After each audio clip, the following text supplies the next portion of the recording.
All right, hi everybody. I'm really very excited to welcome my PhD advisor, Kostas Daniilidis from University of Pennsylvania to come give a talk today.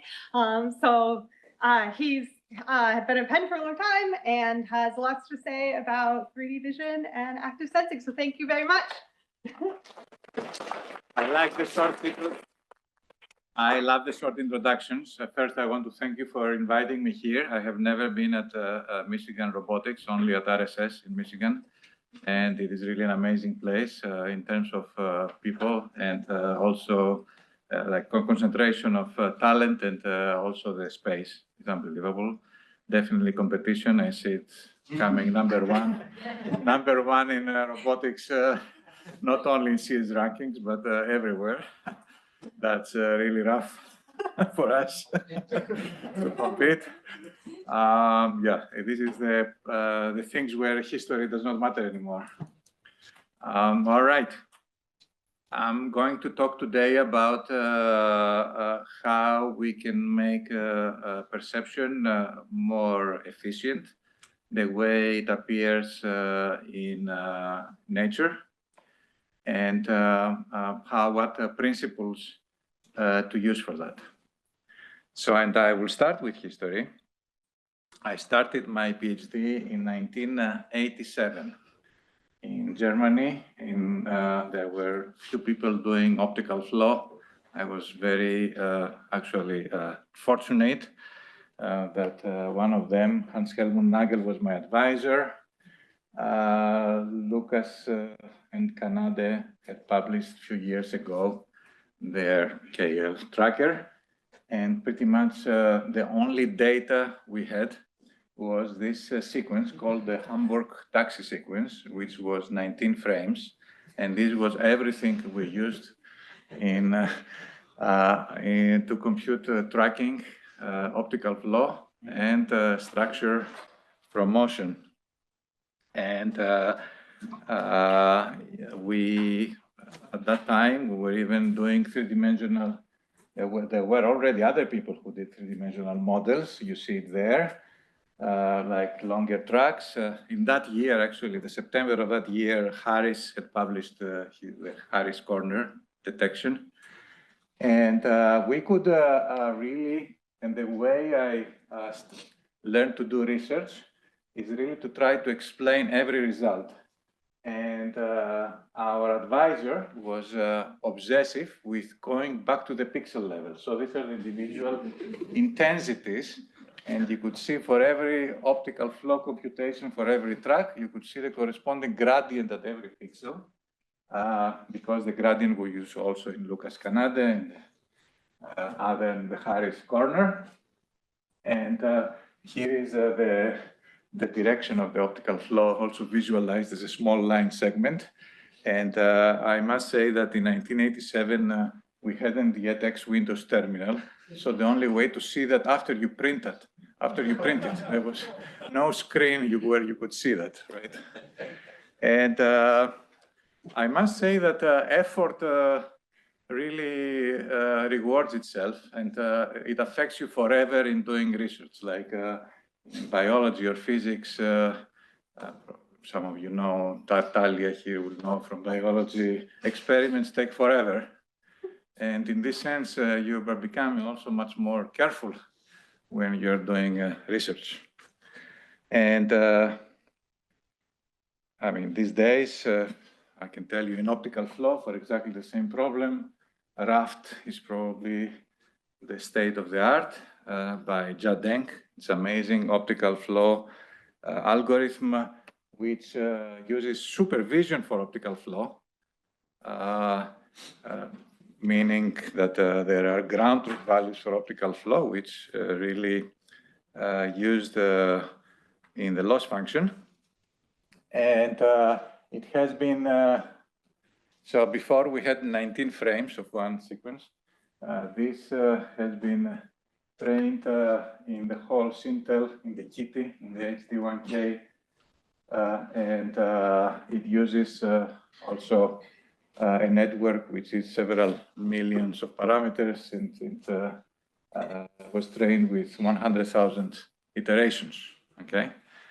And this is what Richard Sutton calls the bitter lesson. Everybody knows about this. The biggest lesson that can be read from 70 years of AI research is that general methods that leverage computation are ultimately the most effective and by a large margin. And the human knowledge approach tends to complicate methods in ways that make them less suited to taking advantage of general methods leveraging computation. We can go home now. Several of us. But thank God, other wise people, and this was in Rodney Brooks's blog, they immediately responded. Rodney Brooks responded, I think, the next day. And he really noted that even the most successful networks, including the transformers, have actually human knowledge in them. Convolutional networks have actually the convolution structure, and transformer has the attention structure. It's not really just a general MLP. We have to think about this, right? His lesson would really apply pretty much in fully connected networks. But even the way you build the architecture of a network, it really needs human knowledge. And in this talk, I'm gonna talk about how to build networks using the principle of symmetry. So how to encode your human knowledge in the architecture, and also how to select your data. Selection for data is a no issue for Sutton. I mean, we have like billions of data, particularly computer vision, also data that we have not used yet. But the more data you have, the larger network you want, and the larger network you have, the more energy you spend. And I will finish my introduction with just a meme, which I stole from Reddit. So, and I don't know if you've seen these videos. You can do this really experiment by yourself. You can take a coin and put two forks, and you can have them really balance by having the coin just at the edge of the glass, purely based on physics, right?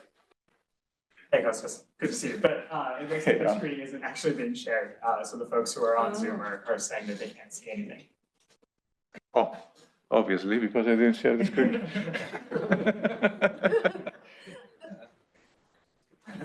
Should I share, or are you sharing from there? I think we can share from up there at this point. Oh, I see. It was nothing, only intro. This is what the beta was. The beta lesson. You have to join the Zoom meeting. Oh, yeah. Sorry for that.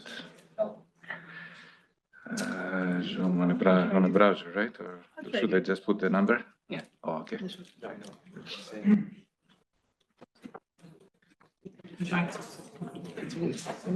Yeah.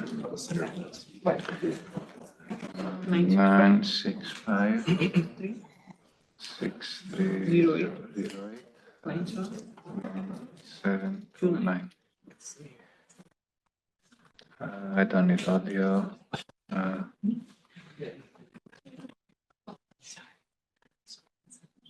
It's 525.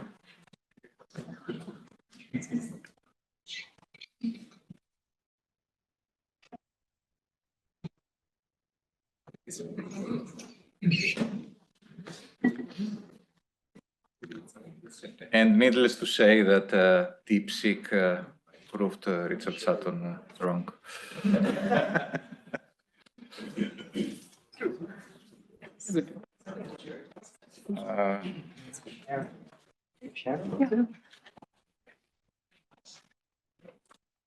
Yeah, does it work? All right. And on the other hand, you can do that by taking a duct tape, right? First, education-wise, you're not gonna not learn anything about physics if you use duct tape. And second, you're not, the duct tape has also its own science, right? It has friction, etc., but it is not as easy to interpret. And I want to make a case with the duct tape because the networks also, at the end, you can find some interpretation, but it's much more difficult. But there are people actually who do this these days. All right. Now, the human knowledge will be inserted here with two methods in this talk. I have a third principle. The first principle is active sensing. The second principle is symmetry. And the third principle is more better sensors, like the event-based cameras. I'm not going to talk about those. I just pray that I will finish my talk in time with these two topics. All right.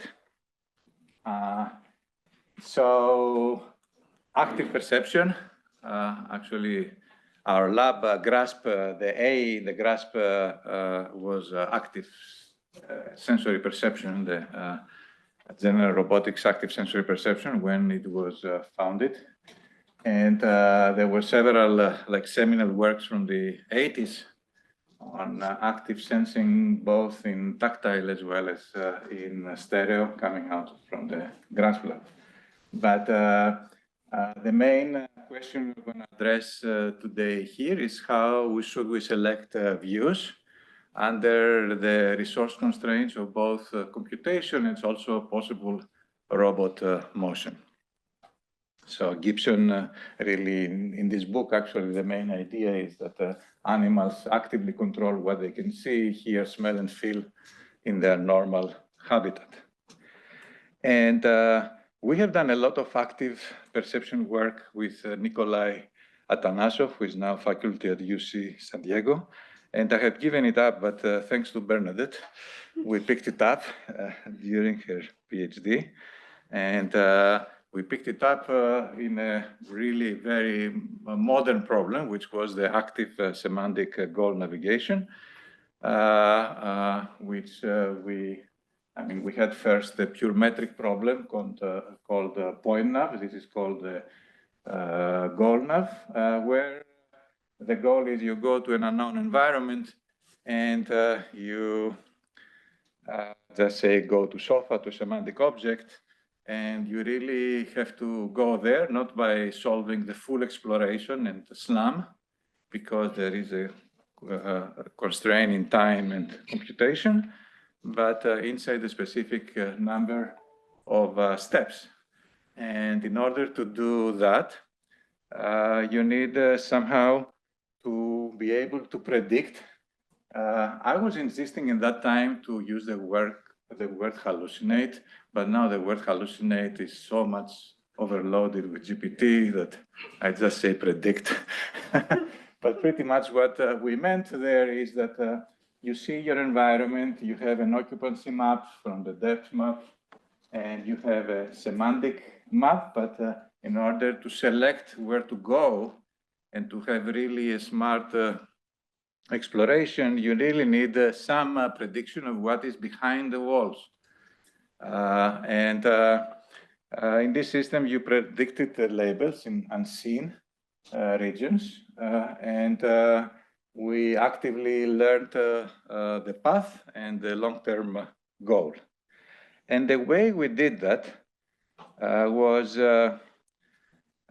by computing the variance of the output of a classifier for the semantic regions. Pretty much we had a set of labels. We didn't have a vocabulary, a clip vocabulary those days. We had a set of semantic labels, and we followed several seminal works on active learning from the Cambridge group and on quantifying uncertainty.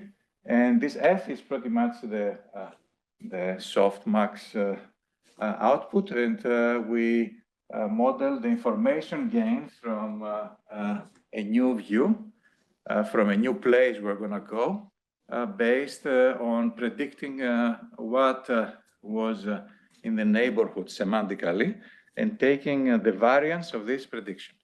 And I must say, from this point on, we do all this without visiting first, right? That's very, very important. We really want to predict the uncertainty before we take the step, because this is the main idea of active perception, that you can compute the information gain before actually you do the actual eye movement of the actual head movement.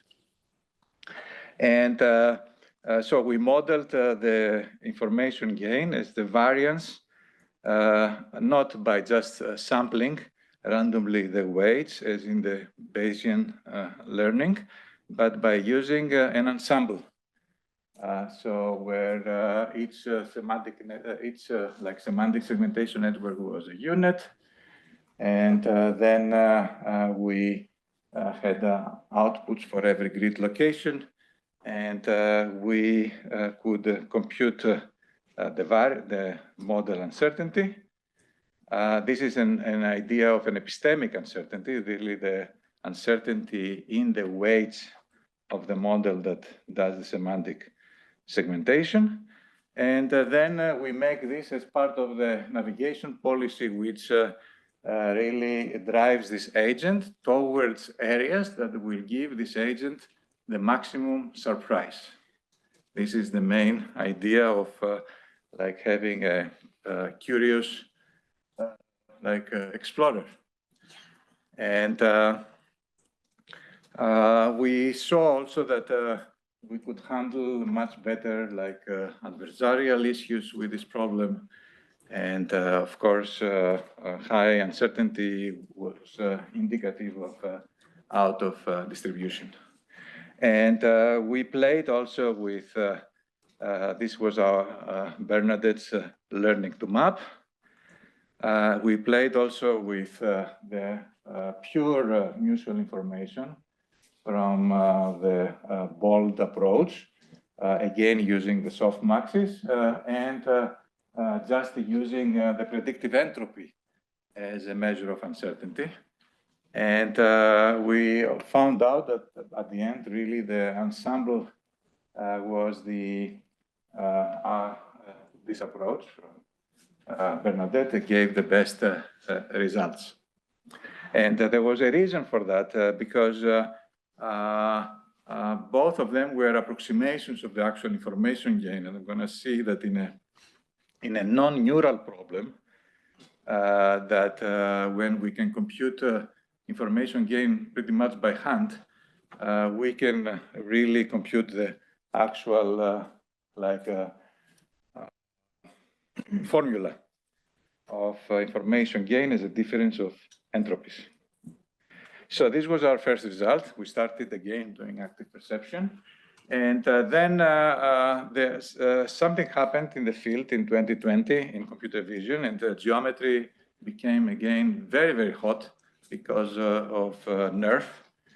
And then people realized that the NERF is just an optimization, and you can throw out the neural part, and you can introduce other bases like the Gaussian splatting, and have just an optimization problem, as in the good old days, but now with very good GPUs. And so we addressed the problem of active perception in the very basic geometric problem, because the radiance field is right now regarded as the basic geometric problem, at least when you don't use any priors, just for a scene optimization. Just to probably I have to educate Ben here, for example. In a radiance field, you're given a set of calibrated images, and you want to compute a 3D scene representation that can render novel views or novel RGB or depth views.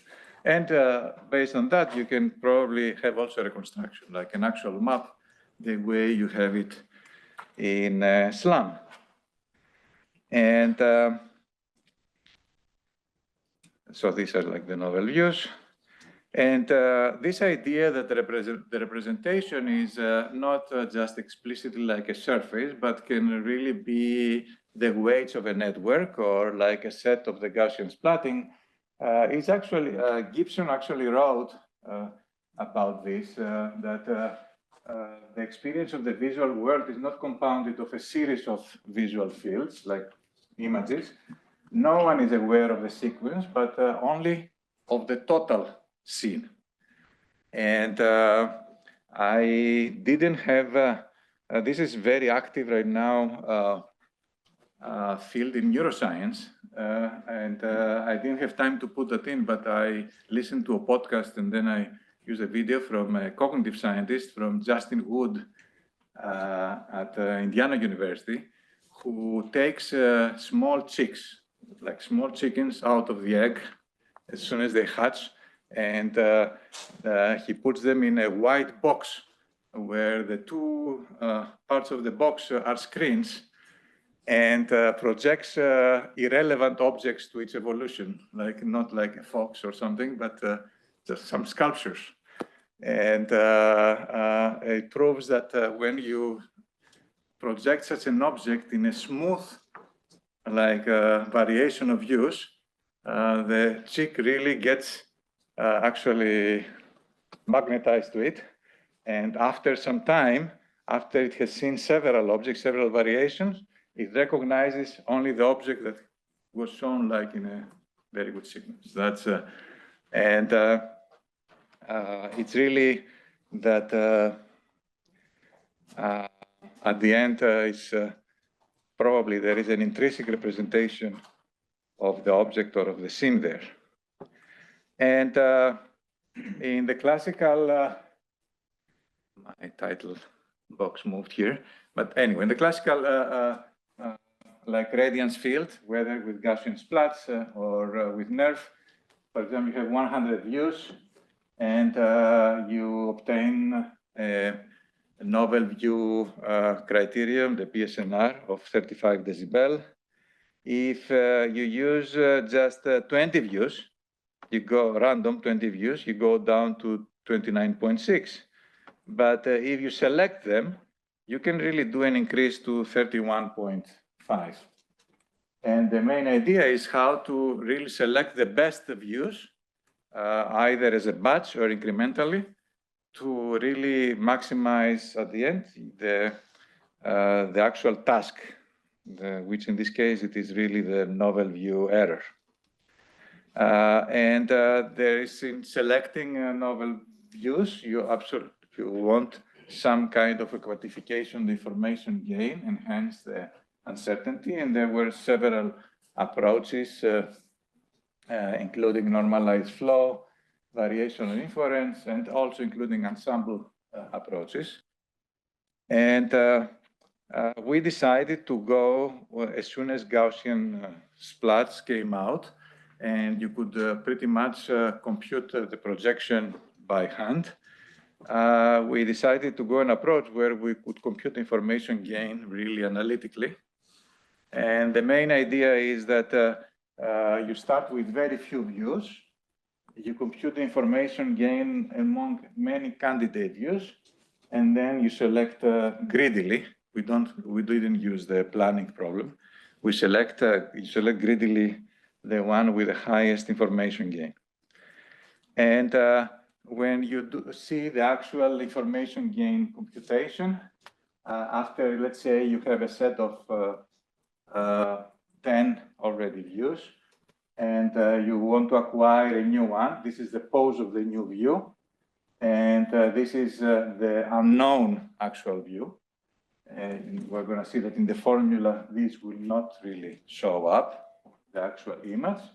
Then it is the difference of the entropies. And because the entropy has the negative sign, it is the entropy before minus the new entropy, which is all the views plus the new actually view.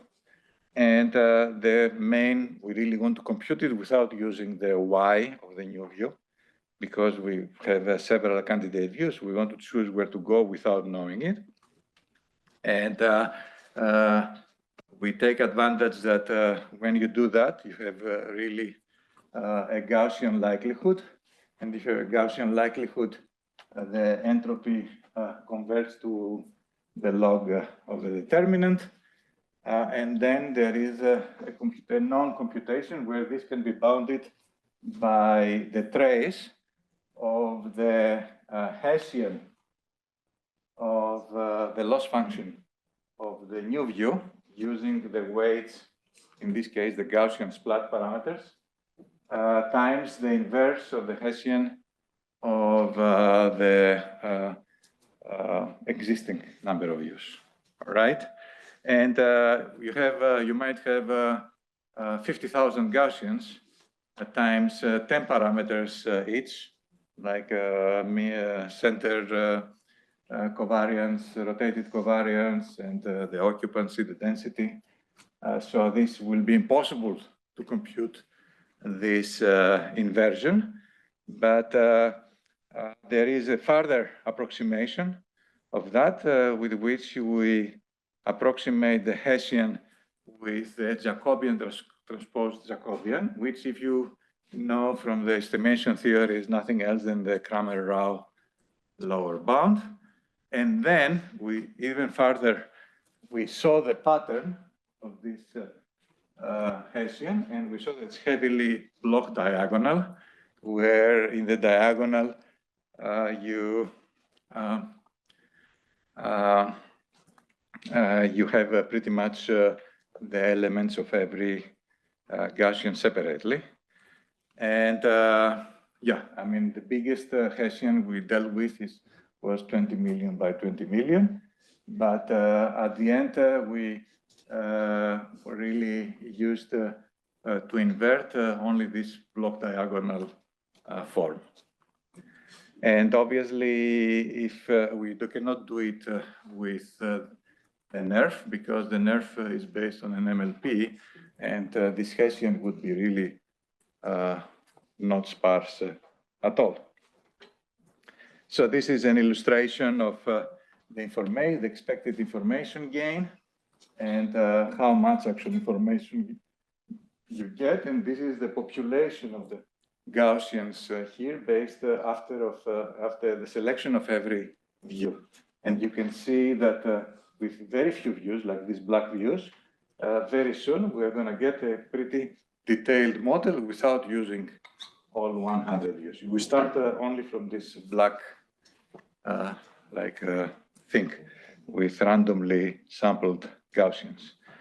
And we use some tricks which will become very relevant when we have a robot for that. And these tricks are really on deciding for a batch which has just additive information gain instead of deciding for every view separately. For example, we decide for 5 views at once. And these are the results when you have a random.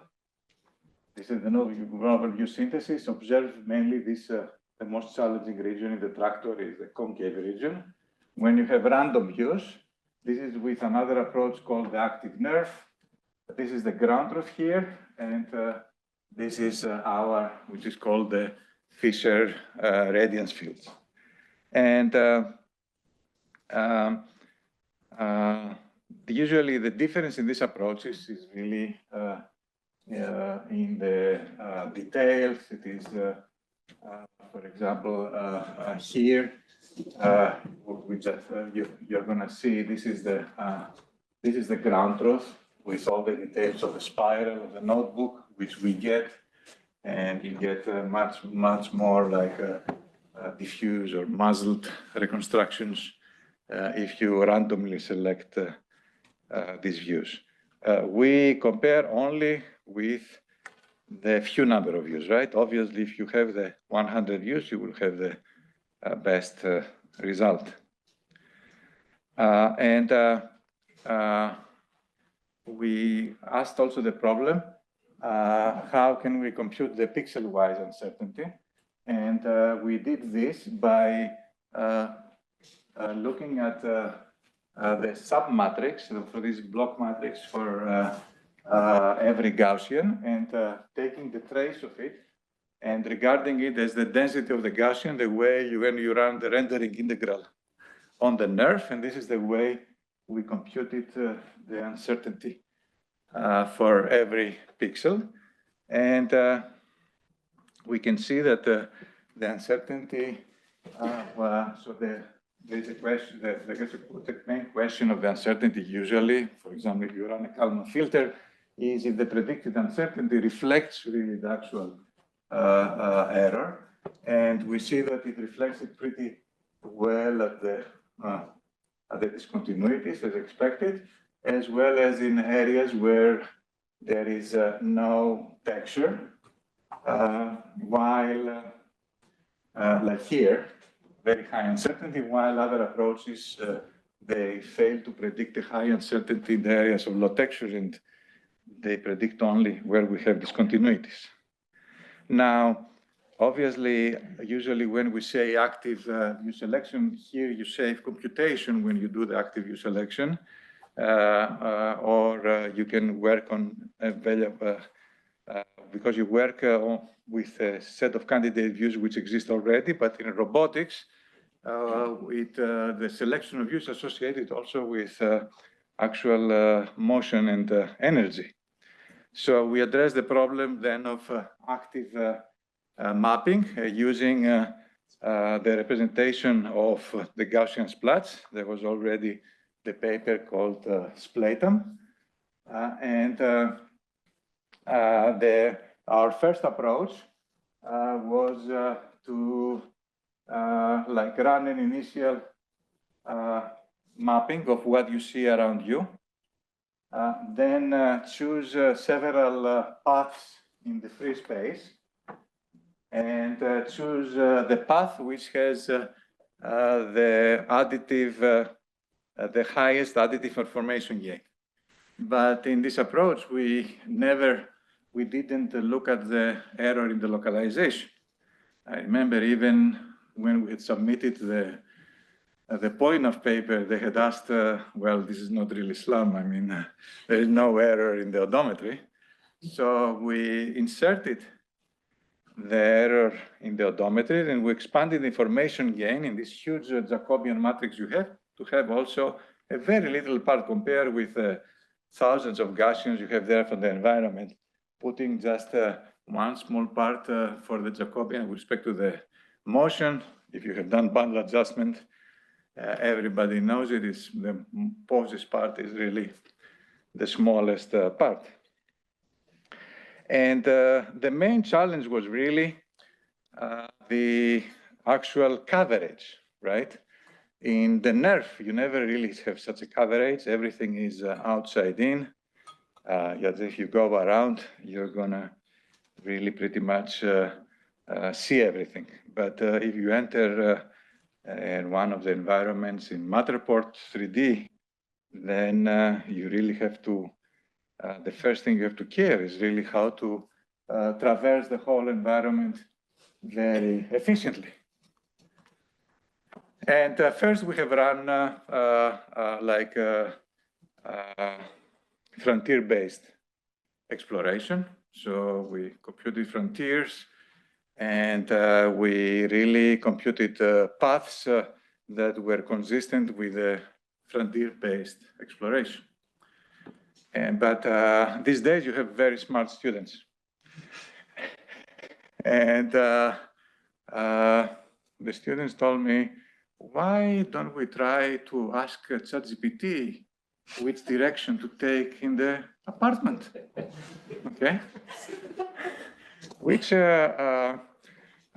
obviously reviewers freaked out also, the same way that you laugh, you're very, very polite. But if SLAM reviewers who got this because of relevance, they really freaked out. I mean, previously they were freaking out with the Gaussian splats. Why do we need Gaussian splats in the SLAM? Now they freaked even more out because in addition to the Gaussian splat, we used an LLM for exploration. But let me tell you how we used it, and it will look more like a hype for a startup rather than real science, but it's fun. So this is the result before using LLM. And we compute, in this result, we really compute error in completion. And actually, you see from the bird's eye view that, and also the paths that are taking, this is purely using FBE plus like the information gained from the views. And we compare that with that's also Bernadette's UPN. This is pure FBE. This is the occupancy active neural. And this is the active neural mapping, and this is ours. It was already doing a good job, but it had a lot of redundancy in the paths. And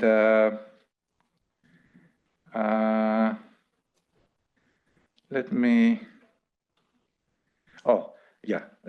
me also show that this is probably one of the most important slides, which really shows the element of surprise. This is really, this is views from which we computed, single views from which we computed information gain. And this is the error in the prediction. And you really want information gain to reflect surprise, so to be really very high when the prediction is very bad, right? So you want to really to go to places which you cannot really predict. You could have predicted, don't go there. And it really shows a very good, it really shows that our information gain really does an excellent job. So good information gain on selecting views in the environment. This was not clear for us. It will work for an inside out, perceptually, not outside in, including the error, the information with respect to the odometry, to the localization, not just the mapping. So still the exploration. And this is what we did. You ask, and I will show it also in a video, you show to GPT-4o, you show a bird's eye view of the environment, and with printed numbers of possible paths, 1, 2, 3, 4, 5, which are at the end of a frontier. And you ask, I think I have the whole text in the video.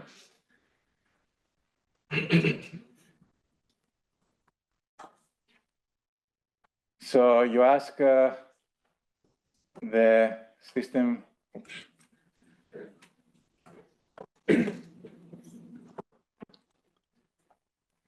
so you are an AI assistant that can analyze images and plan a long-term goal for the exploration task of a ground robot.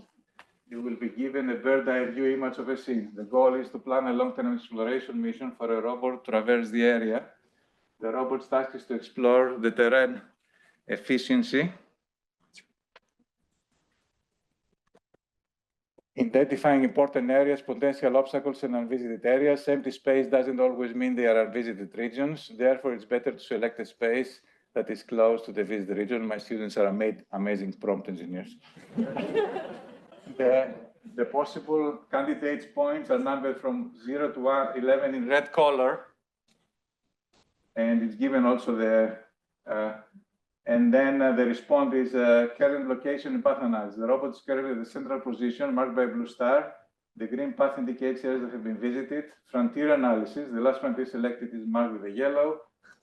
Candidate selection 0 to 3, these are closer to already visited areas and likely hold potential for unvisited regions. So it makes also an explanation.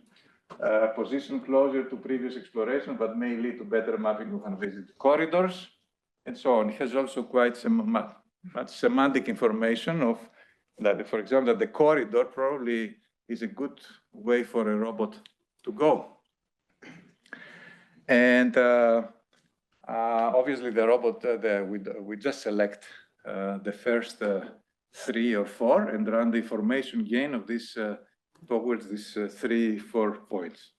And this is at the end the paths we take, and this is the corresponding reconstruction. It's actually, this is all selected with LLM. Only the refinement of the paths is done with the information gain. And does a pretty good job, I must say. What it does really the LLM encode? The LLM encodes in a better way what we were trying to do by hallucinating behind the walls what is there. But there must be somewhere a big set of annotated bird's eye views that is used in these systems. All right, that was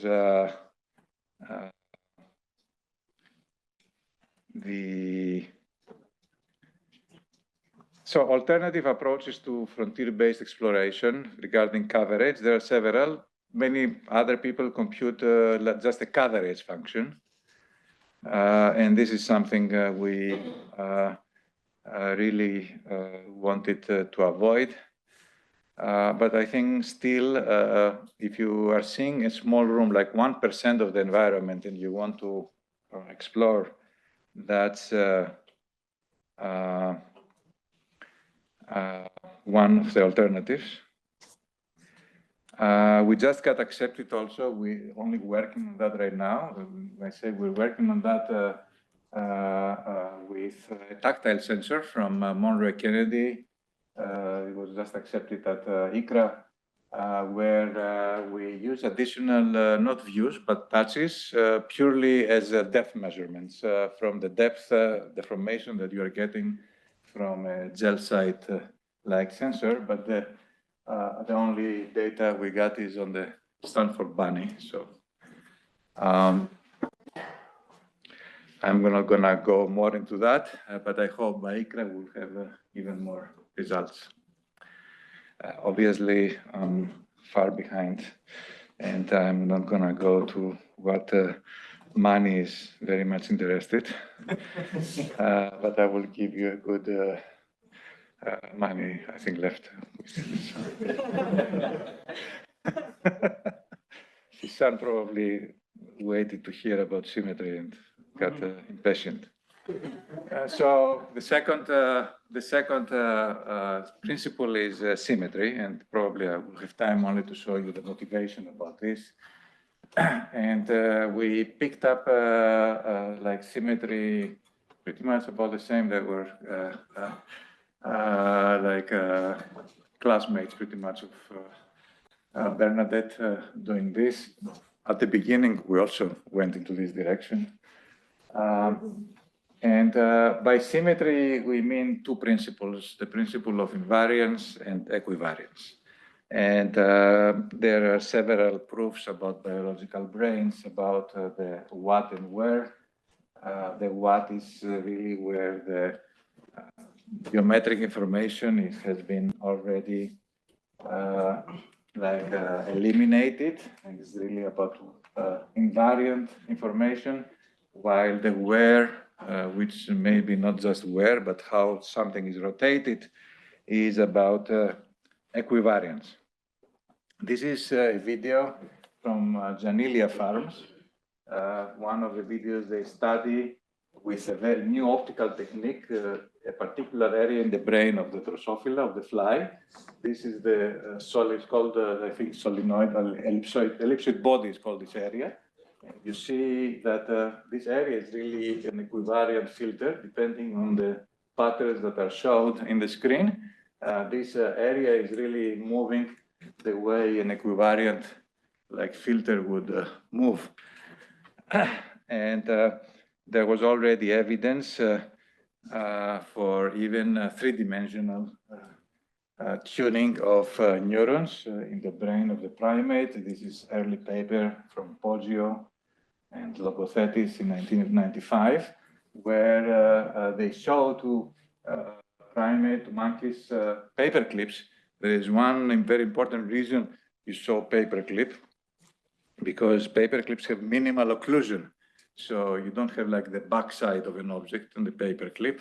So when you rotate a paperclip, you have the exact mathematical transformation, while if you don't show all the views of the object, you don't have the exact, because something is missing on the occlusion.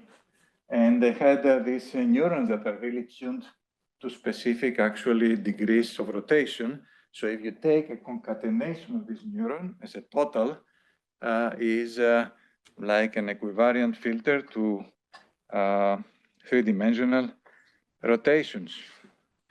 And this is the definition of the equivariance. This is with respect to the task of semantic segmentation, that if you have a panoramic image and you rotate the camera with all 3 degrees of freedom, like this, and you apply a segmentation, the result should be exactly the same as if you had applied the segmentation in the original image and then predict with the transformation the result.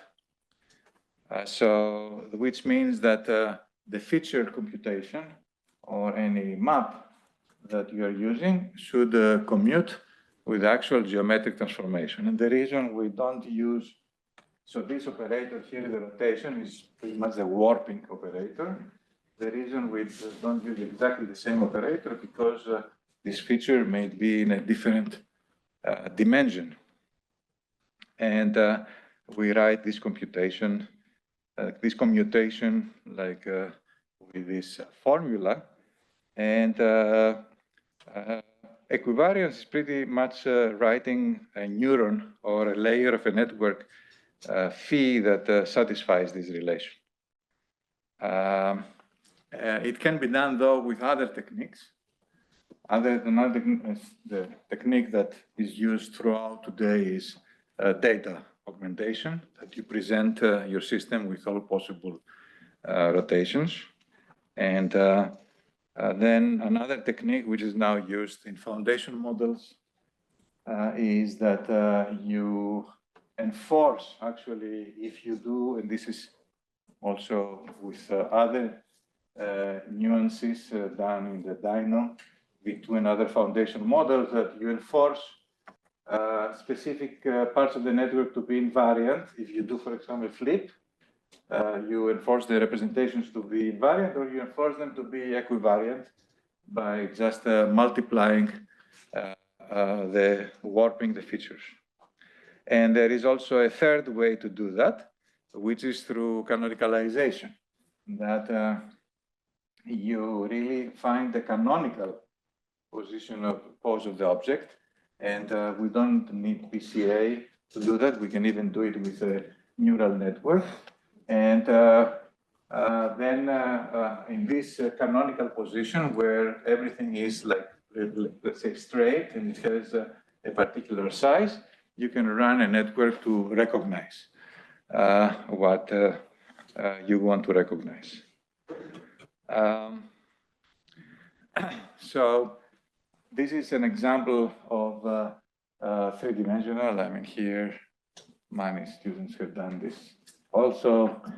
This is for three-dimensional models.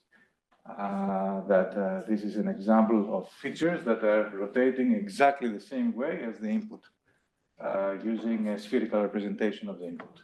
And at the end, if you just even average them or take to a max pooling, you see, independent of the rotation, this vector remains pretty much the same. And the classification problem, for example, for 3D models, it becomes just an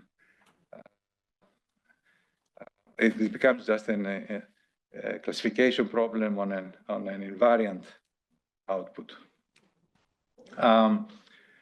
Most of the stuff can be done with like convolution, with what we call group convolution. This is to do well the group convolution, you need like representations, which is nothing else than generalizations of the Fourier transform. In the case of the sphere, it is the spherical harmonics. And we expanded this to occupancy fields or science distance function, where you, given a sparse set of points, you want to compute an occupancy function or an SDS, and you want, if the input of your points is rotated, that correspondingly this is rotated as well. And this is a case where we didn't do it with a convolutional network. We have built an equivariant transformer. So showing this way also among other researchers as well, not only us, that it's not only convolution the only way to achieve symmetry, but that in a transformer network, where you have an encoder and a decoder, that you can encode really the symmetry in every attention map. And the result of this was that if you train something on single object training, and you present them with a new scene, that everything is reconstructed with the right orientation.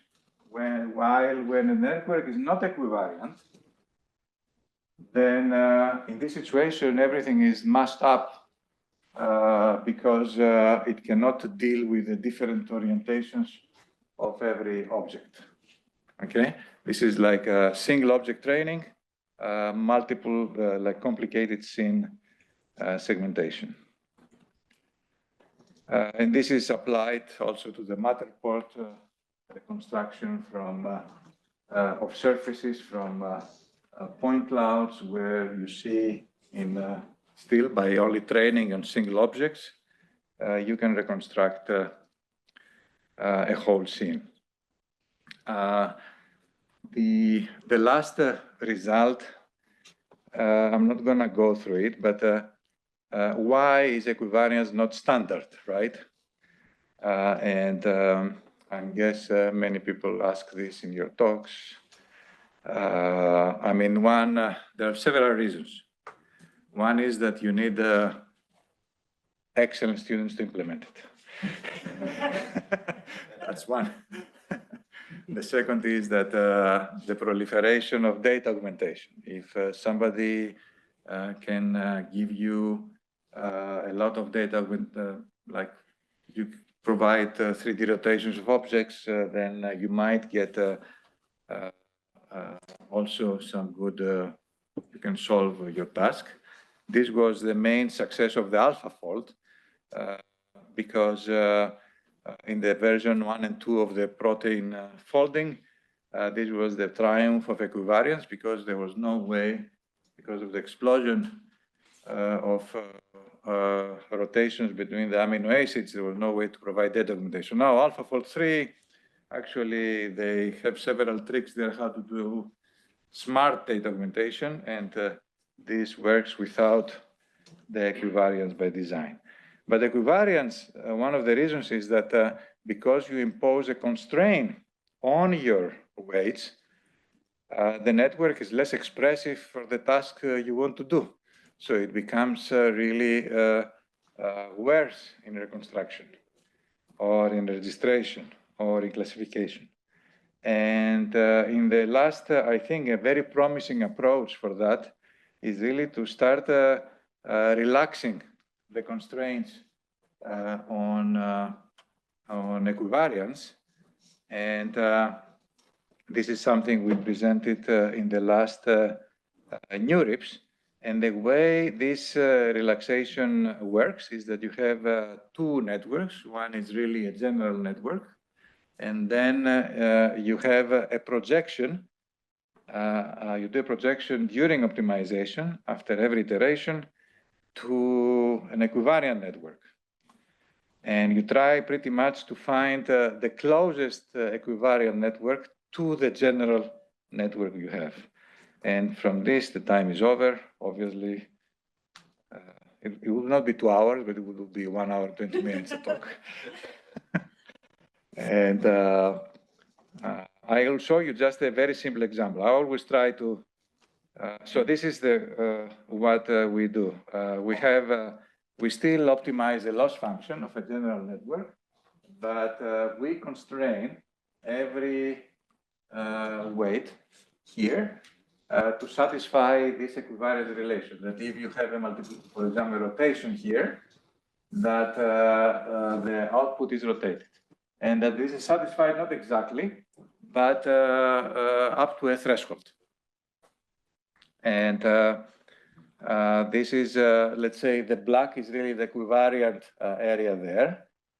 You start from outside the area, it's like non-equivariant network, and you project, you take a step inside the equivariant, and then you go out again, and then you go back in. And I urge my student to construct just a very simple example in order to understand it, with just a loss function, which is a polynomial. And I think I'm gonna we're just gonna publish the slides and you can see that. But you see exactly the effect of relaxation with this very simple example of an invariant polynomial. All right. Let me go to the sweet lesson. All right. So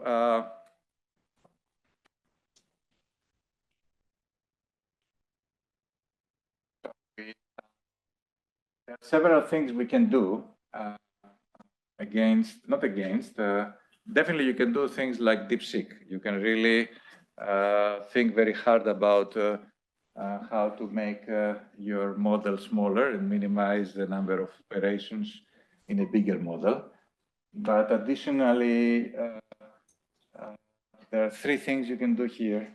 One is, I didn't talk about, is really using sensors that have much smaller bandwidth and contain much more information. For example, event-based cameras have much more information on independent motions and much lower dimensionality, for example, on the background motion. You can use symmetries, you can use active exploration, and there is a big question these days, and that is asked to all the computer vision people, that it is asked from the roboticists, whether the physical intelligence and these approaches are from the companies are the way to go, right? Where we don't use any computer vision. I mean, the whole field is ignored, right? If you do end-to-end from pixels and language to action, not the classical computer vision, not even the deep learning of computer vision is used, right? But I argue, and the way we address actually this problem is that I argue that foundation models is like additional sensor measurement these days. When you have excellent depth predictions, excellent trackers, excellent flow representations, then the best is really to look at them as sensor measurements, and correspondingly, for example, one open problem there, and I urge you to work on that, is computing, for example, the uncertainty of foundational models so that you can use it consistently in a robotics task. And I think it's a picture. I think Bernadette and it's not Peter here. No, he definitely is. Yeah, I see only Diego's, but this was my group last May, and this is work from everybody. He was asleep in the car. He was asleep in the car, right? Yeah. Yeah. And it was very rainy. That's why we have the tent. Yeah, this is whom I want to thank. Bernadette is representative of all my students. And they have done really all the work I presented. And in addition to the Graph Laboratory, I'm a member of the new institute called Archimedes in Greece, where I also supervise PhD students there. Thank you very much.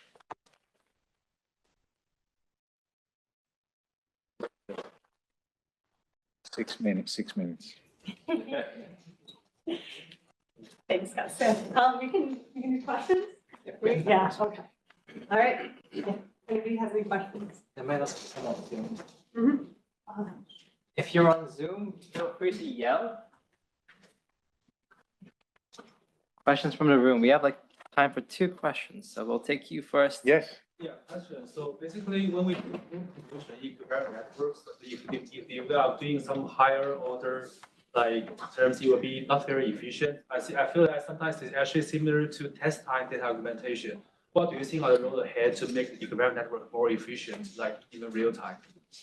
That's you are absolutely right. And also they are extremely memory inefficient. So when you start using like vectors or tensors like higher types in the spherical harmonics, it's really the memory you consume is unbelievable. Even in the attention, not only much worse is the attention, not the convolution. And I don't have any trick there. There are other people though, like there is a paper by my student Carlos Esteves now at Google who addresses the efficiency part just for the spherical convolution. We are still working on equivariance, and particularly in time. But we are seriously now looking at relaxations. Relaxation can be the way I showed with projections on a equivariant network, or it can be with a distillation. For example, a foundation model like DynoV2 as a teacher teaches an equivariant network, like in just a normal contrastive learning setup. I don't have any. So there's one paper about efficiency. It was at ICML 23. I can send you email. I can send it to you. Yeah, thank you. That was really interesting. I'm quite curious about the next best view problem where you're like trying to figure out what's the most efficient or most information dense area. But you said something about how your matrices were huge. Like, is it because you're treating only the block diagonal part to be able to calculate all of the information gain, or like is there any information in the non-block diagonal parts of the that is you're right. That's a good question. The way we this is using the gradient of the rendering integral in a radiance fields. In a radiance field, the rendering integral is in just intersecting all these ellipsoids of the Gaussians. If you look at them,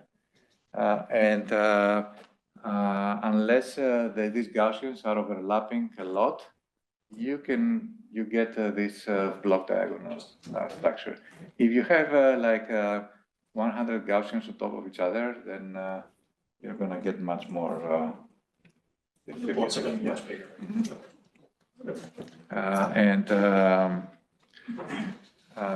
In the bundle adjustment Jacobian, this is an exact thing. You get this 3 by 3 by using the Sherman-Morrison formula in the inversion. This is the sparse bundle adjustment. In the motion, you don't get this this part. I didn't show the localization uncertainty. All right, that's probably all we have time for. Okay. Yeah, but thank you all very much for coming. Thank you. Fantastic.